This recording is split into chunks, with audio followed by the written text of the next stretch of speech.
Alright, I'm just going to give you a quick tour, basically just of the basics on how to tune the carburetor on the Jetsurf. So I've got an engine over here. You don't need to take your engine out. I'm just using this one because it's just going to make it a little easier for me to explain things. Just let me find... sorry, my apartment is a little bit of a mess.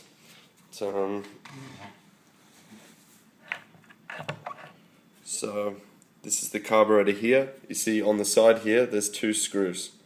One is for the high jet and one is for the low jet. Basically they're both labeled. There's a little H next to this one here. You probably can't see it on the camera, and there's a little L on this one here too. So for the low jet, you want it to be 1 1/4 turns out is the basic default setting. So you screw it all the way in and you take it out 1 1/4 turns. So it's half a turn, that's 1, it's 1/4. And then for the high jet, you want it 3/4 of a turn out. So you screw it all the way in, take it out 3/4 of a turn. 1/4.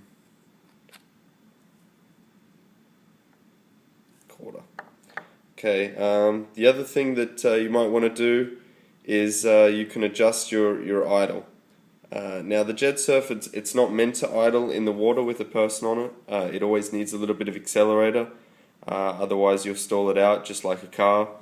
But if you just want the idle running a little bit higher, your idle screw is just right here.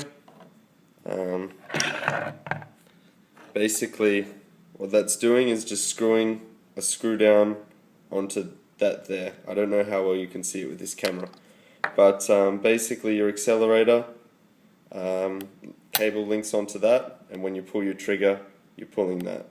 Now by screwing this screw in, you're just making sure a little bit more accelerator stays on. So it's just over here.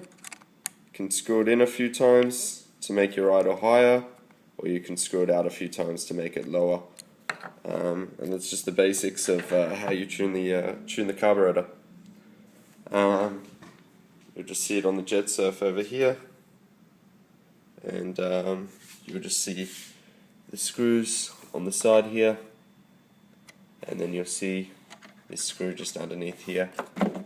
This is the choke. So sorry about my table.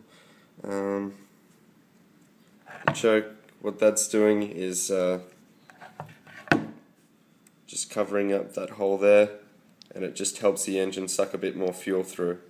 If you've got no fuel in this line after you've taken the fuel tank out, but you shouldn't really need to use it. And yeah, that's the basics of tuning the carburetor on the Jetsurf.